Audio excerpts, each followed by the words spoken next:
Hello guys, आज हम बात करेंगे कुछ रेफ्रिजरेंट्स के बारे में जिनका जो स्टैंडिंग या सक्शन या डिस्चार्ज प्रेशर है। तो डिटेल में हम उस चीज़ की बात करेंगे आज कि कौन से रेफ्रिजरेंट का कौन सा कितना स्टैंडिंग प्रेशर होता है, कितना सक्शन प्रेशर होता है, कितना डिस्चार्ज प्रेशर होता है। और एक और पॉइंट है बॉइलिंग पॉइंट की भी हम बात करेंगे, बॉइलिंग टेम्परेचर। जो एक रेफ्रिजरेंट का बॉइलिंग टेम्परेचर होता है किसका कितना होता है, और बॉइलिंग टेम्परेचर जितना कम होगा एक रेफ्रिजरेंट का उतना क्या होता है, उतना वो अच्छा माना जाता है, उतना उसकी कूलिंग कैपेसिटी ज़्यादा रहती है। तो कुछ लिस्ट है यहाँ पे हमने बना के रखा है जो भी रेफ्रिजरेंट है। यहाँ पे आप देख सकते हो serial number, refrigerant name, standing pressure, suction pressure, discharge pressure.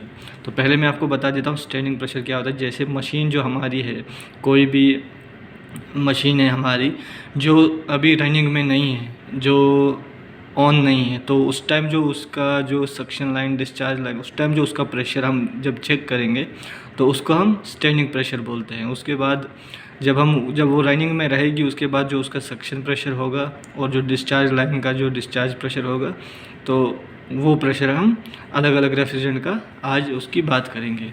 पहला जो रेफ्रिजरेंट है R22 जो है उसका जो स्टैंडिंग प्रेशर रहता है वो 150 से 155 PSI रहता है। उसके बाद अगर उसकी सक्शन की बात करेंगे तो 60 से 70 PSI उसका सक्शन प्रेशर रहता है। और डिस्चार्ज प्रेशर की बात करेंगे तो 250 से 300 PSI। और जो R22 का जो बॉइलिंग टेम्परेचर है वो -40.8 डिग्री सेंटीग्रेड है। तो जिसका जितना ज़्यादा बॉइलिंग टेम्परेचर ज़्यादा होगा तो उस रेफ्रिजरेंट की ज़्यादा कैपेसिटी होती है कूल करने की, यानी कि जो हमें डिज़ायर्ड कूलिंग चाहिए होती है किसी रूम में, किसी प्लांट में, कहीं पे भी, तो उसका जितना ज़्यादा बॉइलिंग टेम्परेचर होगा उतना उसकी कूलिंग कैपेसिटी ज़्यादा रहती है। दूसरा रेफ्रिजरेंट हमारा यहाँ पे है R410A। उसका जो स्टैंडिंग प्रेशर है 225 से 230 PSI और उसका सक्शन प्रेशर है 120 से 130 PSI। और अगर उसकी डिस्चार्ज प्रेशर की बात करेंगे तो 450 से 500 PSI। और इसका जो बॉइलिंग टेम्परेचर है वो -51.4 डिग्री सेंटीग्रेड है।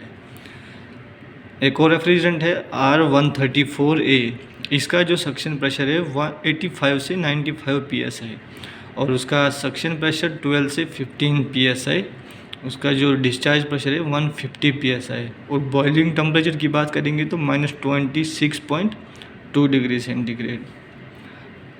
R600A जो रेफ्रिजरेंट है उसका जो स्टैंडिंग प्रेशर है 40 से 50 PSI। उसका जो सक्शन प्रेशर है ये बिलो होता है 0 to 1 PSI, 0 to 1 के दरमियान इसका होता है। और उसका जो डिस्चार्ज प्रेशर है 150 PSI। और अगर हम इसकी बॉइलिंग टेम्परेचर की बात करेंगे तो -11.7 डिग्री सेंटीग्रेड। R32 जो रेफ्रिजरेंट है उसका जो स्टैंडिंग प्रेशर है 240 से 245 PSI है और सक्शन प्रेशर है 110 से 115 PSI। और अगर हम डिस्चार्ज प्रेशर की बात करें 350 से 450 PSI। और बॉइलिंग टेम्परेचर जो इसका रहेगा वो है -52.0 डिग्री सेंटीग्रेड इसका रहता है। R290 की बात अगर करेंगे तो उसका जो स्टैंडिंग प्रेशर है 125 से 130 PSI और इसका जो सक्शन प्रेशर है वो 65 से 70 PSI। और डिस्चार्ज प्रेशर है 275 से 300 PSI। और उसका जो बॉइलिंग टेम्परेचर है वो है -42.1 डिग्री सेंटीग्रेड। R407C जो रेफ्रिजरेंट है उसका जो स्टैंडिंग प्रेशर है 180 से 185 PSI। उसका जो डिस्चार्ज प्रेशर, सक्शन प्रेशर है वो 75 से 80 PSI। उसका डिस्चार्ज प्रेशर जो है वो 275 से 300 PSI। और बॉइलिंग टेम्परेचर की बात करेंगे तो -45.0 डिग्री सेंटीग्रेड। R404A रेफ्रिजरेंट जो है वो है 180 से 185 PSI। उसका जो सक्शन प्रेशर है 80 से 90 PSI और उसका जो बॉइलिंग टेम्परेचर है वो -46.2 डिग्री सेंटीग्रेड। उसके बाद R417A की बात करेंगे तो उसका जो स्टैंडिंग प्रेशर है 140 PSI। उसका सक्शन प्रेशर है 65 PSI और डिस्चार्ज प्रेशर है 261 PSI।